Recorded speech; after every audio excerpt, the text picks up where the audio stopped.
लेके 11 बजे के बीच में उपस्थित हूं आप सबके सामने। आज जिनकी कुंडली लेकर के आया हूं इनका नाम है हर्षित और ये है मानेंद्रगढ़ छत्तीसगढ़ से।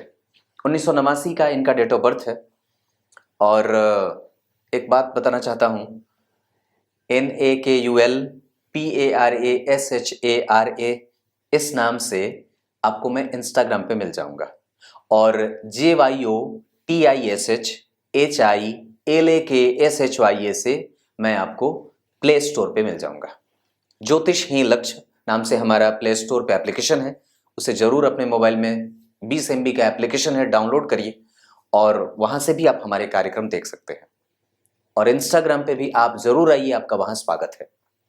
शुरू करते हैं आज का कार्यक्रम। कहीं नहीं जाना है, बिल्कुल बन के रहिएगा। इनकी कुंडली का मैं सबसे पहले पंचांग पढ़ के बता देता हूं, चुपचाप बैठ जाइए। सुबह सुबह का वक्त है। इस समय मैसेज आता है जब ये कार्यक्रम, आपके बहुत ज्यादा फॉलोअर जो है वो इस टाइम पे एक्टिव नहीं है, इस वजह से आपके वीडियो को अभी रेटिंग कम मिल रही है, ऐसा यूट्यूब में नीचे मैसेज लिख के आता है। तो आप लोग इस समय भी एक्टिव हो जाइए।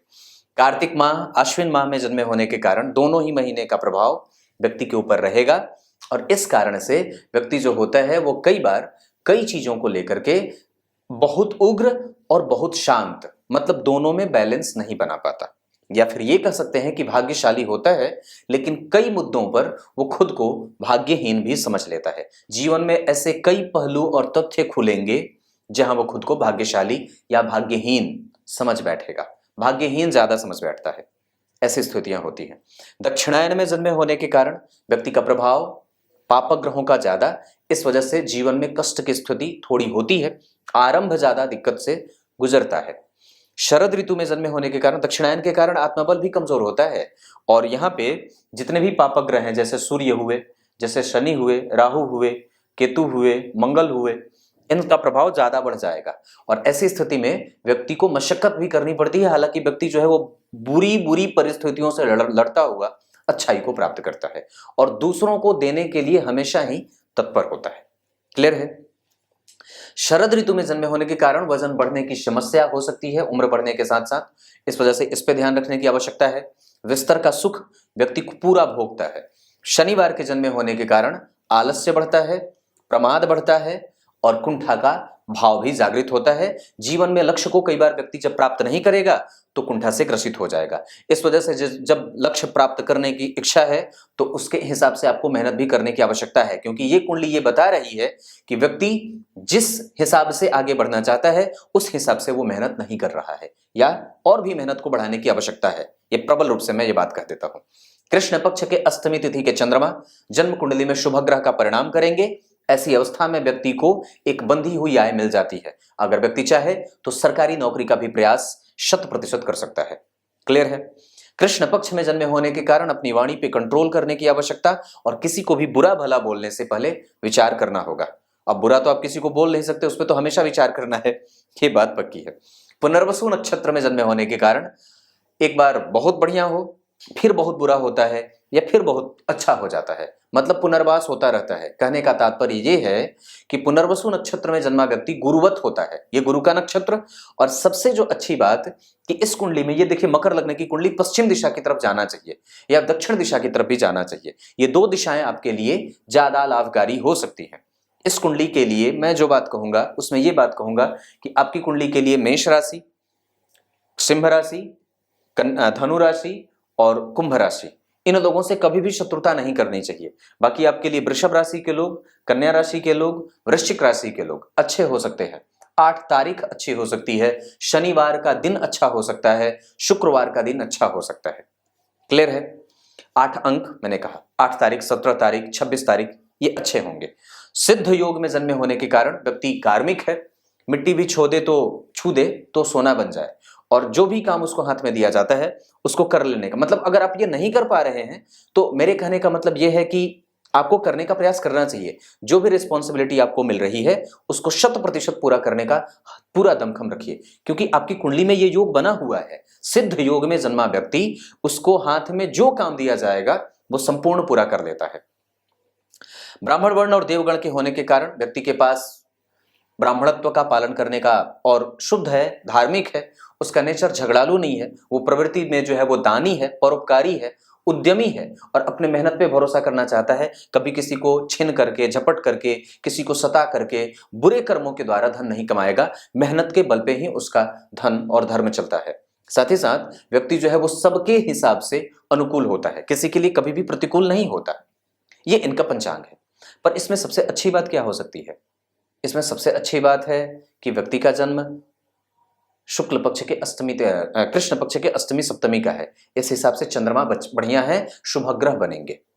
ब्राह्मण वर्ण और देवगण का होना व्यक्ति के प्रवृत्ति को बड़ा अच्छा बना देगा और व्यक्ति को चिंतन मनन करने वाला, और इससे भी सबसे ज्यादा अच्छी बात पुनर्वसु नक्षत्र, सबसे बढ़िया, मतलब ये सबसे अच्छी बात हो सकती है जहां व्यक्ति को धर्म का, अध्यात्म का, उसकी प्रवृत्ति, उसका मन, उसका मनन चिंतन, उसका आध्यात्मिक पक्ष, उसका गुरुत्व, उसका आकर्षित होना और आकर्षित करना समाज में प्रबुद्ध और भौतिकीय दृष्टिकोण से हो, चाहे किसी भी तरीके से, व्यक्ति को मजबूत इच्छा शक्ति का बना देता है और श्रेष्ठ और बड़े ही अतिरिक्त प्रभावों से युक्त कर देता है, अतिरेक कर देता है, बड़ा अच्छा हो जाता है। मतलब ये पंचांग एक तरीके से अच्छी बात है। पर बुरी क्या हो सकती है? दक्षिणायन में जन्मा होना, बुरा थोड़ा कृष्ण पक्ष का होना, ये वाणी पे और व्यक्ति को कई बार मेहनत मशक्कत में आरंभ में जीवन को लेके जाता है। अब इनकी कुंडली को पंचांग से तो आपने समझ लिया, अब इनकी कुंडली को हम लग्न कुंडली से समझते हैं। 10 नंबर की राशि बनी है यहाँ पे, इसका मतलब कि व्यक्ति को शुरू से ही काम करने की आवश्यकता होगी। 10 नंबर मूलतः यहां बना होता है और मकर राशि की कुंडली लग्न में बनी है और लग्न में ही राहु का प्रभाव व्यक्ति को बहुमुखी बनाएंगे। मकर राशि शनि की राशि, शनि के दोनों राशियों को राहु अपनी राशि मान लेते हैं, पर वस्तुतः कुंभ राशि को वो ज्यादा प्रभाव देने वाले, ज्यादा प्रभावित करते हैं और मकर राशि को मित्रवत देखते हैं, मतलब ये मेरे मित्र की राशि है। इसका मतलब ये होता है कि केंद्र के अधिपति, लेकिन लग्न के अधिपति शनि जन्म कुंडली में 12 में बैठे हैं और जहां के अधिपति गुरु जन्म कुंडली में जाकर के कहां बैठे? गुरु बैठे ही नहीं है, यहां बैठे हैं। गुरु जो है वो जन्म कुंडली में यहां से उसे देख रहे हैं। इसका मतलब ये होता है कि गुरु जन्म कुंडली में लग्न के अधिपति शनि के ऊपर एक शुभ ग्रह का प्रभाव पड़ गया, ये एक अच्छी बात है। लेकिन मकर लग्न की कुंडली के लिए वो होते कौन है? वो 12वें के अधिपति। अब इसका प्रभाव क्या होगा? तो लग्नेश के 12वें जाने का प्रभाव और उस पे गुरु जैसे शुभ ग्रह की दृष्टि, व्यक्ति व्यय करने वाला होगा, जीवन में व्यय हमेशा बना रहे और निरंतर ही वो अतिरेक अधिक संख्या में व्यय करता है या व्यय की स्थिति रहेगी। बचत कम हो सकता है, भाइयों पे व्यय भी हो सकता है, भाइयों के साथ संबंध अच्छे हो सकते हैं, माता पिता से सुख मिलता है। पर इन्होंने जो सवाल पूछा है, जीवन में सब लोगों के लिए कुछ अच्छा करना चाहता हूं, बड़े उत्तम विचार है। और ये बिल्कुल अगर ना भी हो तो भी मैं समझता हूं कि आपकी कुंडली में जो लग्न बना है वो व्यक्ति बेवजह के झंझट से मुक्त होना चाहता है, किसी को गलत और निंदित सलाह नहीं देना चाहता है, जितना उसको आता है उतना उसको आता है और ज्यादा दिखावेपन से मुक्त रहता है। हालांकि व्यक्ति प्रैक्टिकल बहुत ज्यादा होता है, वो बिल्कुल ही असंयमित नहीं होता है, बिल्कुल संयमित होता है, बिल्कुल ही तटस्थ होकर के सबके साथ संबंधों को संपूर्ण तरीके से निभाने का प्रयास करता है। समाज के उच्चस्थ वर्ग के साथ जो उसका व्यवहार होता है वही निम्न कोटि के और निम्न वर्ग के लोगों के साथ भी उसका वही व्यवहार होता है। मेरी वाणी बिल्कुल क्लियर है, इसमें आपको कभी भी कंफ्यूजन में नहीं जाना चाहिए। दूसरी बात, ऐसा भाव क्यों आता है? तो लग्न के ऊपर और लग्नेश के ऊपर अगर कभी गुरु का प्रभाव हो और मंगल की दृष्टि जा रही है, लग्न के ऊपर जो है वो चंद्रमा और केतु का प्रभाव, और यहां पे गौर करिए तो यहां के अधिपति चंद्रमा जो है वो यहीं बैठे हैं, दाम्पत्य का सुख बहुत अच्छा, उसके ठीक पीछे गुरु बैठे, ये भी अच्छा, पर गुरु शत्रु के घर में बैठ करके अपनी राशि को देख रहे हैं, लग्नेश 12वें हैं, मंगल देख रहे हैं जो चतुर्थ के अधिपति होकर के भाग्य में जाकर के व्यक्ति को माता और पिता का बड़ा अच्छा, उसका जो है वो उसकी अच्छी तरीके से सेवा और ख्याल रखने वाला मंगल और गुरु के प्रभाव से व्यक्ति के स्वभाव में एक अजीब तरीके का अनूठापन और साथ ही साथ तात्विक दृष्टि से वो बहुत ही प्रबुद्ध व्यक्ति हो जाता है। उसके पास तत्वों के विवेचना करने की शक्ति अद्भुत और बहुत ही प्रगल्भ होती है, प्रगल्भ वाणी का होता है, प्रबुद्ध होता है, मजबूत होता है, श्रेष्ठ होता है, नैतिकीय तत्वों का पालन करने वाला होता है और अपने जीवन में धर्म का आह्वान करने वाला और धर्म को प्रश्रय देने वाला होता है। ऐसा इसलिए क्योंकि मंगल जहां उसको संपूर्ण तरीके से जिम्मेदार बनाने का प्रभाव रखेंगे। अब व्यक्ति जो है वो प्रत्येक प्रकार के, मंगल कौन है? वो मंगल सेनापति है और उसके अंदर में सेनाएं काम करती हैं। कौन काम करता है? राहु और केतु सेना होते हैं। इसका मतलब है कि राहु के ऊपर भी परोक्ष रूप से मंगल का प्रभाव पड़ेगा, और इसका मतलब है कि लग्नेश के ऊपर भी प्रत्यक्ष रूप से मंगल का प्रभाव है। इसका मतलब है कि लग्नेश कौन है? आपकी कुंडली का लग्नेश शनि, जिस पे मंगल की दृष्टि है, और शनि भी पलट करके मंगल को देख रहा है। अब जरा ध्यान से समझिए, मैंने अधिकतर कुंडलियों में जो कुंडली शनि और मंगल से प्रभावित होती हैं, उसके जीवन में आरंभ से लेकर के अंतिम तक थोड़े थोड़े कष्ट, परिवार से दूरी और माता का प्रेम। अब देखिए मंगल की स्तुति इन्होंने लिखा है, सवाल पढ़ के दिखाता हूं, सुनाता हूं ना। इन्होंने लिखा है कि मां का स्वर्गवास हो गया और पिताजी को घर की चिंता लगी रहती है, पिताजी की सेहत कैसी रहेगी? माता का स्वर्गवास क्यों हुआ? पहले इस सवाल का उत्तर ढूंढते हैं कि आखिर ऐसा हुआ तो क्यों। देखिए, इस भाव के अधिपति मंगल बुध के साथ बैठे हैं, जो कि इस कुंडली के लिए रोगेश होता है। तो व्यक्ति को नौकरी तो मिल जाएगी, क्योंकि चतुर्थ स्थान के अधिपति छठे स्थान के अधिपति के साथ। लेकिन समस्या यह भी हो सकती है कि चतुर्थ स्थान के अधिपति का संबंध जब छठे स्थान के अधिपति बुध और भाग्य भाव में हो रहा हो, तो व्यक्ति को पैतृक संपत्ति तो मिल जाती है, उसका पैतृक धन कोई हड़प नहीं सकता है, नौकरी भी उसकी बनी रहेगी, उसमें भी कोई समस्या नहीं है। माता और पिता की सेवा करने का भाव भी व्यक्ति के दिमाग में रहेगा। लेकिन माता का कारक स्वग्रही है, तो माता आयु में ठीक थी, या ये कहा जा सकता है कि वहां पे जो ग्रहण बना हुआ है वो माता के प्रभावों को कमजोर कर रहा है। दूसरा, उस भाव से केंद्र में राहु का होना, उस भाव से केंद्र में ग्रहण का होना, माता के सुख, माता ये और उसका सुख ये। तो अगर आप यहां पे विचार करते हैं तो ये भाव प्रभावित हो रहा है। इसका मतलब है कि व्यक्ति के जीवन में माता का प्रभाव कमजोर हो सकता है। फिर अगर गौर करें तो माता से चौथा, माता का कारक कौन? चंद्रमा। अब हम जब भी माता के सुख को देखेंगे तो हमें चंद्रमा के चौथे घर को देखना होगा, जहां चंद्रमा बैठे हैं। इस पे मैंने कार्यक्रम बना रखा है कि पिता के सुख को देखना हो तो पिता से चौथे देखिए, यानी कि सूर्य से चौथे, और माता के सुख को देखना है तो चंद्रमा से चौथे देखिए, तो चंद्रमा से चौथे नीचे के सूर्य बैठे। इस कारण से व्यक्ति के जीवन में माता का सुख कमजोर मिला है, क्योंकि वो पहले ही बीमार व्यक्ति के साथ, या बीमार भाव के अधिपति के साथ, या बीमार ग्रह के साथ बैठी थी। धार्मिक तो थी, उनका साथ व्यक्ति को मिला जरूर था, पर संपूर्ण नहीं, क्योंकि उसका अधिपति पहले तो कारक में था। राहु और केतु इस भाव को ग्रसित कर रहे थे, और साथ ही साथ इस भाव के ऊपर जन्म कुंडली में अगर आप देखें तो मंगल के ऊपर शनि का प्रभाव था, जो इस कुंडली के लिए लग्नेश होने के साथ साथ द्वितीय भाव का भी अधिपति होता है। 12वें भाव में बैठ जाने से ये निगेटिव और नकारात्मक भी हो जाएगा। किस मामले में? व्यक्ति के जीवन में द्वितीय भाव जो होता है वो क्या है? माता भाव का अधिपति अगर द्वितीय भाव में होता है तो मैं क्या कहता हूं, अगर माता भाव का अधिपति मान लीजिए मंगल यहां बैठे नहीं होते, यहां बैठे होते, या यहां ना बैठ करके, ध्यान से समझिए, बहुत तार्किक बात है ये। अगर मंगल यहां नहीं बैठे हैं, यहां बैठे हैं, अगर यहां नहीं बैठ करके वो यहां बैठे होते, तो मैं हर बार कुंडली में क्या कहता हूं कि अगर चतुर्थ स्थान का अधिपति द्वितीय भाव में बैठे तो व्यक्ति को माता से लाभ हो। लेकिन गौर करिए, तो माता से लाभ तो मिल नहीं रहा, पर वस्तुतः माता से लाभ जहां से मिलना चाहिए, क्योंकि इस भाव का ये तृतीय है, तो इस भाव का अधिपति 12 में बैठा, और अब वो जहां जहां देखेगा उसकी समस्या पैदा करेगा। तो उसकी पहली दृष्टि कहां पड़ेगी? अपने ही भाव पे। इसका मतलब है कि व्यक्ति कंजूस प्रवृत्ति पालने वाला है। जब भी वो खुद के ऊपर खर्च करने चलता है तो पहले ही उसके दिमाग में विचार आता है, मैं कहीं ऐसा तो नहीं है कि अपने भाई को छोड़ रहा हूं, अपने पिताजी पे ये पैसे खर्च कर सकता था, अपनी पत्नी को खुश रख सकता था इस पैसे से, अपने बच्चे को खुश रख सकता था, अपनी बहन को खुश रख सकता। ये दिमाग में सबसे पहली विचारधारा बनेगी। उसकी 7वीं दृष्टि यहां बनेगी, जो व्यक्ति को शत्रुओं से किसी भी स्थिति में परेशान करने के लिए काफी है। लेकिन यहाँ पे चूंकि मित्रवत, शत्रु की दृष्टि नहीं है, मित्र की दृष्टि है, और यहाँ पे गुरु बैठे हैं, तो इसका मतलब यह है कि व्यक्ति को अपने अनुभव का संपूर्ण लाभ प्राप्त करना चाहिए। झगड़े फसाद से आप जीत नहीं सकते। हमारे यहाँ सरस्वती पूजा है ना, तो लोगों को छूट मिल जाती है। छोटे छोटे बच्चे हैं इतने, जिनके कि मतलब नाल ना कटे हो इतने छोटे छोटे, 6 साल 7 साल 10 साल के बच्चे, इतने छोटे छोटे, मतलब मेरे कमर भर के, और दरवाजा बजा करके आते हैं और बोलते हैं चंदा दे दो, 20 रुपए, 21 रुपए, 50 रुपए, 51 रुपए ऐसे लेके जाते हैं। और उसके बाद पता है वो क्या करते हैं? खूब सारा अश्लील गाना बजाते हैं। वो छोटे बच्चे जो इतने साल के, जिनकी नाल ना कटी हो, जिनमें मतलब मैं क्या कहूं उनको, तो मैं बिहारी भाषा में गाली ही देता हूं, ऐसे अभद्र देना भी नहीं चाहिए।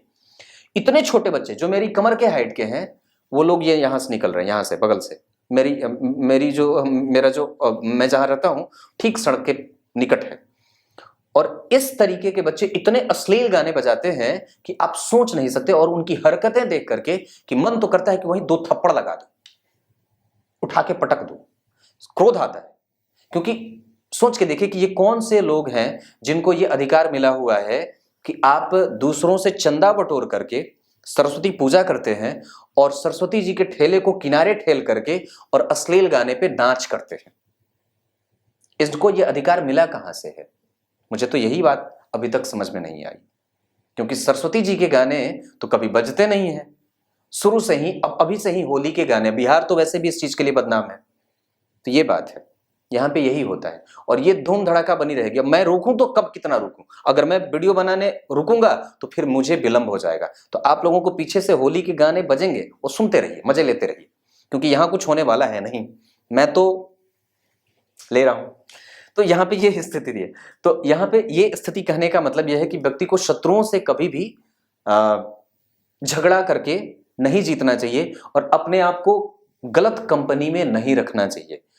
किसी भी प्रकार के नशे की लत की आशंका इस कुंडली में हो सकती है, उसको बचाने की जो है वो स्थिति बनती है, क्योंकि शनि और मंगल का संबंध जब बन जाता है तो व्यक्ति के जीवन में कई प्रकार की विपरीत परिस्थितियों का, शायद उसका ही एक प्रभाव था जो व्यक्ति की कुंडली में माता भाव के अधिपति के ऊपर शनि की दृष्टि थी और उस भाव के ऊपर किसी भी पाप ग्रह का किसी भी शुभ ग्रह का कोई प्रभाव नहीं था।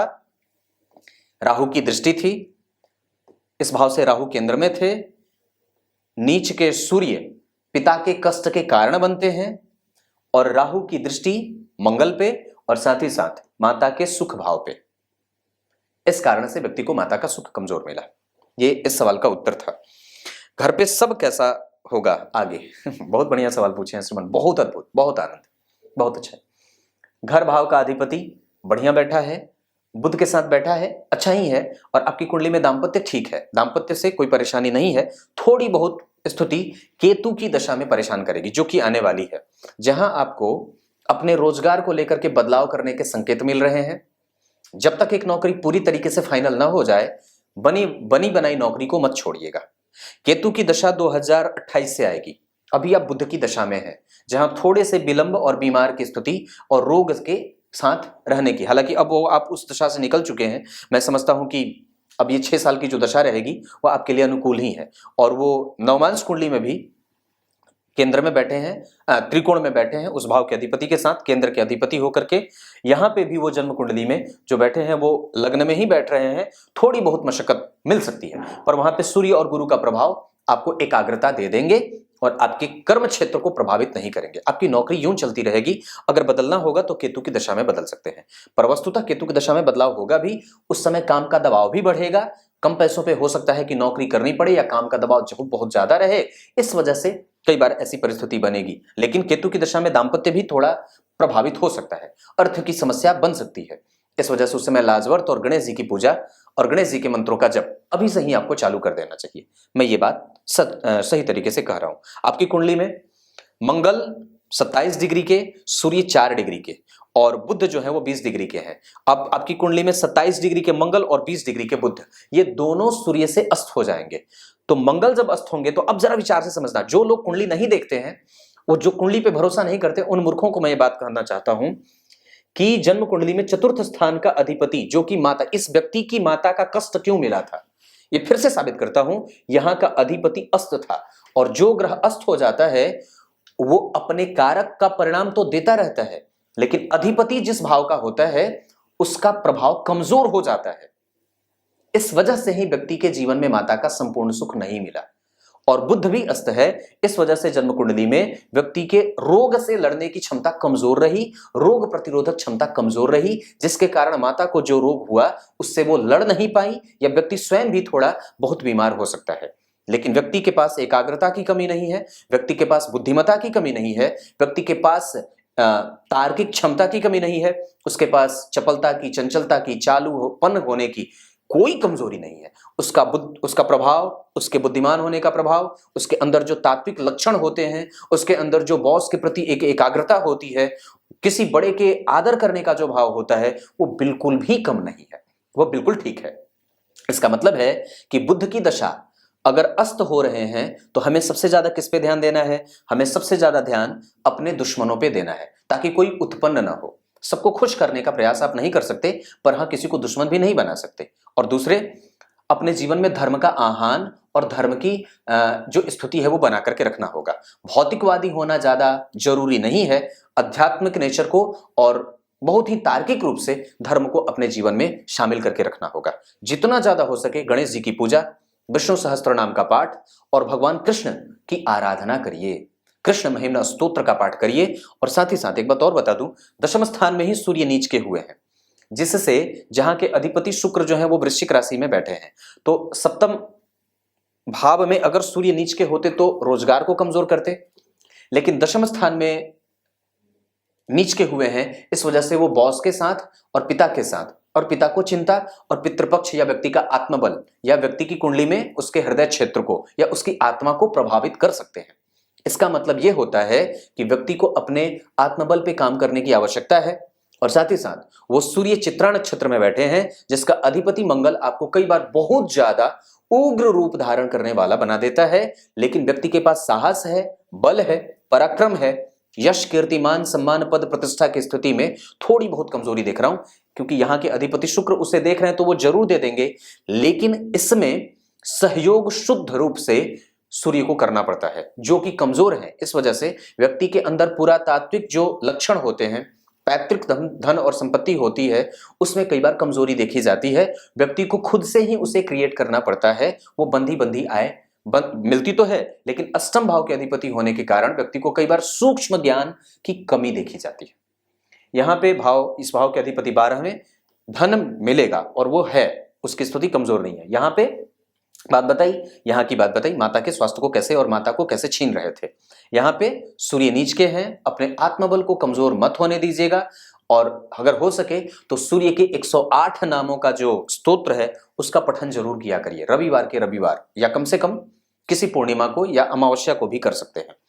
ये आपको महाभारत के वन पर्व में है, जो बड़ा ही विलक्षण है और उसकी जो अलौकिक शक्ति है। तो शुक्र की स्थिति जन्म कुंडली में दशम भाव के अधिपति की स्थिति पंचम भाव पे, ये योग कारक और मकर लग्न की कुंडली के लिए सर्वाधिक कारक ग्रह के रूप में शुक्र देखे जाते हैं। इस कुंडली के लिए शुक्र बहुत अच्छे, बुध बहुत अच्छे होंगे। जो अस्त है, मंगल कमजोर है अगर, तो भी मैं इसे ठीक ही कहूंगा, क्योंकि एक तरीके से उन्होंने माता का कष्ट देखा और कष्ट दिलवाया, जो कि बिल्कुल ही अक्षरशः सिद्ध हो रहा है। मैंने जो जो बातें बताई हैं वो बिल्कुल यहाँ पे दिख रही हैं। तो मैं यहाँ पे कर्म क्षेत्र को अगर देखूं वो ठीक है। नवमांश कुंडली में गुरु का केंद्र में बैठना, दशमांश कुंडली में गुरु का केंद्र में बैठना, दशमांश के बाद लग्न कुंडली में गुरु का यहां देखना थोड़ा कमजोर, पर व्यक्ति में चारित्रिकहीनता का दोष नहीं रहेगा। वो बिल्कुल ही शुद्ध है, बुद्ध है और प्रबुद्ध है, उसमें कोई समस्या नहीं है। वो कभी भी किसी को कमजोर और किसी को निराश नहीं करेगा। लेकिन एक बात जो मैं देख रहा हूं कि गुरु पे शनि की दृष्टि है। व्यक्ति को पहले अगर बात बन सके तो सरकार से जुड़ करके भी कुछ काम करने का प्रयास कर लेना चाहिए। नीच के होने के बावजूद भी ये बात मैं इसलिए बोल रहा हूं क्योंकि मकर लग्न की कुंडली के लिए वो अष्टम भाव के अधिपति होकर के गुरु से दृष्ट हो रहे हैं, जो कौन है? आपकी कुंडली के 12वें भाव के अधिपति। अगर बाहर के सरकार से, बाहर जाकर के, विदेश जाकर के या अपने जन्म स्थान से दूर जाकर के जो भी काम करना चाहते हैं, व्यक्ति उसमें सफल हो सकता है। क्लियर है? धन है, पराक्रम है, बड़े छोटे भाइयों का सहयोग आपको मिलता रहेगा और आप भी उसके लिए देते रहेंगे। ये बहुत अच्छा सवाल है आपने पूछा हुआ कि मैं अपने छोटे भाई बहनों के लिए कुछ कर पाऊंगा कि नहीं। है आजकल के लोग ऐसा सवाल नहीं पूछते, सिर्फ अपने बारे में पूछते। पर बहुत अच्छी बात है, यहाँ मंगल और बुध बैठे हैं, आपके अंदर कंप्यूटर पे बैठ करके काम करना और साथ ही साथ सॉफ्टवेयर के क्षेत्र में काम करना, बैंकिंग सेक्टर से जुड़ करके काम करना। सॉफ्टवेयर के साथ साथ व्यक्ति शेयर, सट्टेबाजी, लॉटरी आदि से धन कमा सकता है। भाग्य में बल, अपने कम्युनिकेशन के आधार पर व्यक्ति बल से पैसे कमा सकता है। पूर्वजों के बल के आधार पर व्यक्ति पैसे कमा सकता है। अपने बुद्धिमानी से व्यक्ति पैसे कमा सकता है। एजेंट और शेयर और दो लोगों को मिला करके भी व्यक्ति काम कर सकता है। मैनेज करने की अद्भुत क्षमता है। नैतिक तत्वों का पालन करने वाला व्यक्ति है। इसमें कोई और कतई भी कमजोरी नहीं है। पराक्रम भाव के अधिपति का चतुर्थ में जाना, अपने भाव से पराक्रम का सुख और इस भाव पे मंगल का देखना, ये बहुत उत्तम और व्यक्ति के कम्युनिकेशन को बहुत ज्यादा बेहतर बना देता है। आपकी कुंडली में इंटरनेट से जुड़ करके भी कोई काम करने की बात अगर बने तो बिल्कुल कर सकते हैं। आप अच्छे शिक्षक साबित हो सकते हैं, अपनी बातों को आप अद्भुत तरीके से किसी के सामने रख सकते हैं। आपके पास इसकी कला बहुत अच्छे तरीके से मौजूद है। इस चीज को और भी ज्यादा प्रोडक्टिव बनाइए। ये बात यहां तक खत्म। अब इस कुंडली में मैं चौथे भाव पे आता हूं। इसकी चर्चा मैंने कर रखी है, माता का प्रभाव। हालांकि एक बात और भी है कि यहाँ पे वो देख भी रहे हैं। इसका मतलब है कि अगर ग्रह एक परिणाम अपना बुरा दिखा चुका है, जैसे माता का स्वर्गवास होना, लेकिन वो जब उस भाव को देखेगा और छठे भाव के अधिपति के साथ बैठेगा तो व्यक्ति को सरकार से लाभ दे सकता है, नौकरी का लाभ दे सकता है, भवन भूमि वाहन आदि का सुख दे सकता है। और उसके बाद अगर आप इस तत्व को और भी बहुत अच्छे तरह से समझना चाहते हैं तो मंगल की दृष्टि यहां भी जा रही है, मंगल की दृष्टि यहां भी जा रही है। इसका मतलब है कि व्यक्ति पराक्रमी है और सुख भी भोग लेगा। और साथ ही साथ व्यक्ति अगर घूम फिर करके पैसे कमाना चाहता है तो भी कमा लेगा, पर अंततः उसको उसके जीवन का अंत उसके घर के पास ही होता है। उसके जीवन में तड़प करके मृत्यु नहीं होगी, आसानी से अपने साथ और अपने सभी कुटुंबजनों के साथ रह करके ही उसकी मृत्यु होती है। ये बात भी दिख रही है। आपकी कुंडली में जब बुध की दशा आए, बुध में मंगल आए तो भवन वगैरह का सुख आपको मिल सकता है। आपकी कुंडली में उसकी स्थिति तो अभी नहीं बन रही है, अभी तो बुध में राहु चल रहे हैं, अब तो आएंगे भी नहीं, अब तो बुध में गुरु आएंगे। तो ऐसी स्थिति में मैं जो देख रहा हूं उसके आधार पर बुध और गुरु का संबंध आपकी कुंडली में बहुत ज्यादा अच्छा नहीं बन रहा है। इस वजह से बुध में शनि वाली जो स्थिति है वो आपकी कुंडली में भी बहुत अच्छी नहीं है, पर फिर भी वो ठीक रहेगी। उसके बाद केतु आ जाएंगे और केतु जो है वो आपकी कुंडली में समस्या लेकर के आ सकते हैं थोड़ी बहुत। हालांकि वो दाम्पत्य को कमजोर ना करें, इसका ख्याल रखना होगा।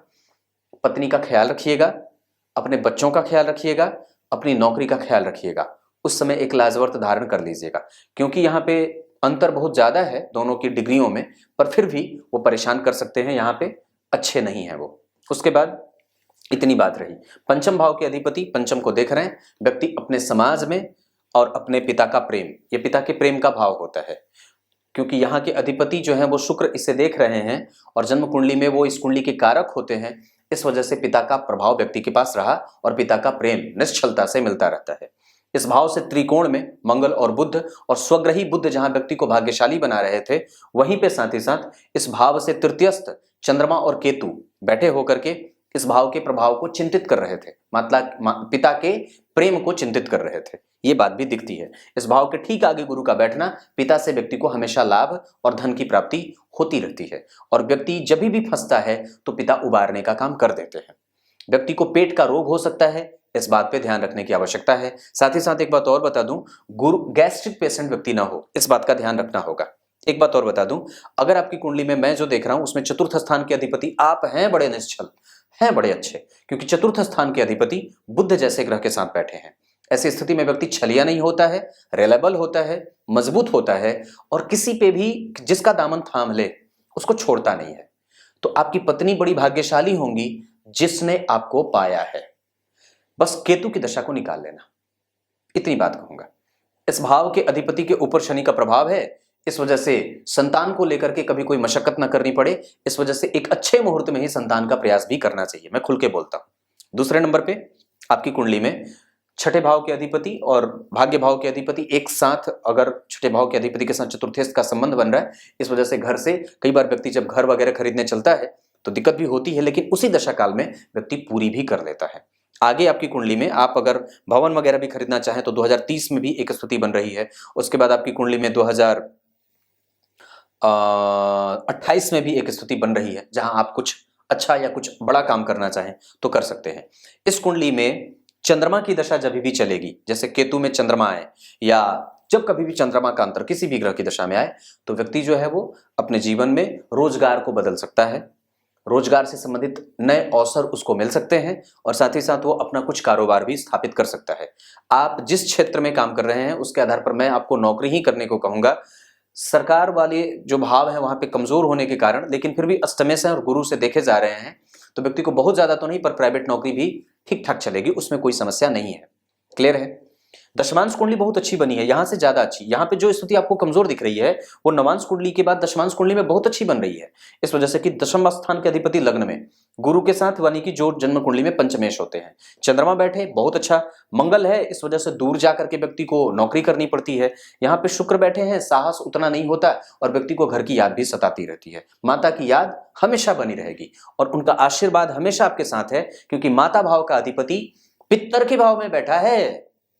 पितर के भाव में बैठा है, ये पितरों का भाव है। उनको हमेशा याद करिए और उनके नाम पे जब कभी भी हो सके तो दान दिया करिए, उससे उनका आशीर्वाद और ज्यादा मिल जाएगा और उससे उनका प्रभाव आपके ऊपर और भी बढ़िया बन जाएगा। उनको कभी भूलना मत, वैसे भी भूलता कौन है, पर उनका आशीर्वाद अगर पाना है तो उनके निहितार्थ अमावस्या को या पितृपक्ष में जब कभी भी हो सके तो उनके निहित में जाकर के कुछ दान अवश्य कर लेना चाहिए। इससे माता लोग, अब एक बात बड़ी अद्भुत बताऊं, सब कोई चला जाए तो बड़ा कष्ट तो थोड़ा कम होता है, पर माता और पिता के जाने का गम प्रत्येक व्यक्ति को हमेशा होता है और वो गम कभी भूलता नहीं है। तो मैं तो यहाँ पे ये बात सोच करके भी मेरे नेत्र भर गए हैं। मैं इतनी बात कहता हूं कि वो अभागा ही होता है निस्संदेह, जिसके बुरे कर्म होते हैं पूर्व जन्म में, जिसको माता और पिता का सुख नहीं मिलता। और निस्संदेह ये बात भी कही जा सकती है कि वो, ये बात कहने में कोई संकोच नहीं है, लेकिन हाँ इस बात पे भी अवश्य ही ध्यान रखने की बात है कि परमात्मा की दृष्टि आपके ऊपर हमेशा रहेगी, क्योंकि उसने आपसे आपकी माता को छीना है तो वो उसकी जगह पे उपस्थित है आपका साथ देने के लिए। पर ये वहां बैठे हैं, अगर ये यहां वहां बैठे होते मंगल ना, यहाँ के अधिपति होकर के, तो हो सकता था कि आपकी माता का आशीर्वाद आपको कम मिलता या फिर वो दूर चली जाती, लेकिन वो दूर नहीं है, वो निकट ही है। वो आपको आशीर्वाद हमेशा देंगी और आपके प्रतियोगिता में आपकी सहायता भी करेंगी। आपकी कुंडली में सूर्य, चंद्रमा, गुरु, शुक्र और शनि बहुत अच्छे बैठे हैं और इनका प्रभाव कमजोर नहीं है, इस वजह से डरने की कोई बात नहीं है। डिग्री के आधार पर अगर ग्रह की बात करता हूं तो चंद्रमा मृतप्राय है, इस वजह से भी माता का सुख कुंडली में कमजोर था। मैंने माता वाले पक्ष को बहुत अच्छे तरीके से समझाने का प्रयास किया है। सूर्य नीच के हैं और हालांकि एक बात और भी है कि उसका प्राणी जो अधिपति ग्रह है शुक्र, वो निकट बैठ करके पंचम को देख रहे हैं, इस वजह से पिता है, अभी पिता का बल है आपके पास।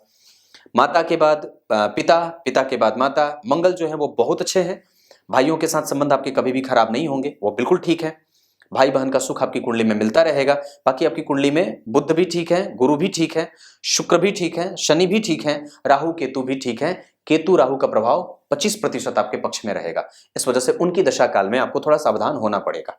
बाकी शनि की दशा भी आपकी कुंडली में खराब नहीं जाएगी। आपकी राशि कर्क है, जिसपे आने वाले समय में ढैया का प्रभाव रहेगा। बजरंग बली की पूजा अभी से ही शुरू कर दीजिए, गणेश जी के मंत्रों का जप अभी से ही शुरू कर दीजिए और नारायण कवच का पाठ अगर हो सके तो कभी कभी कर लिया करिए, या देवी कवच का पाठ भी आपको कर लेना चाहिए, जिससे ये गुरु जो यहाँ बैठे हैं उनका प्रभाव थोड़ा ठीक हो जाएगा, स्वास्थ्य में कमजोरी नहीं होगी और दाम्पत्य का सुख हमेशा मिलता रहेगा। साथ ही साथ आपकी जन्म कुंडली में जो यहाँ की कमजोरी बन रही है, हालांकि ये विपरीत परिस्थिति का निर्माण जरूर कर रहे हैं, लेकिन इसे मैं ठीक भी कहूंगा। कुछ हद तक कुछ अच्छी स्थितियां भी बन रही हैं, जैसे ऋण से मुक्ति के मामले में, आपके शत्रुओं को परास्त करने के मामले में, आपके विपरीत परिस्थिति में आपका साहस और ढाढ़स बनाने के मामले में, ये सब कुछ चीजें अच्छी बन रही हैं।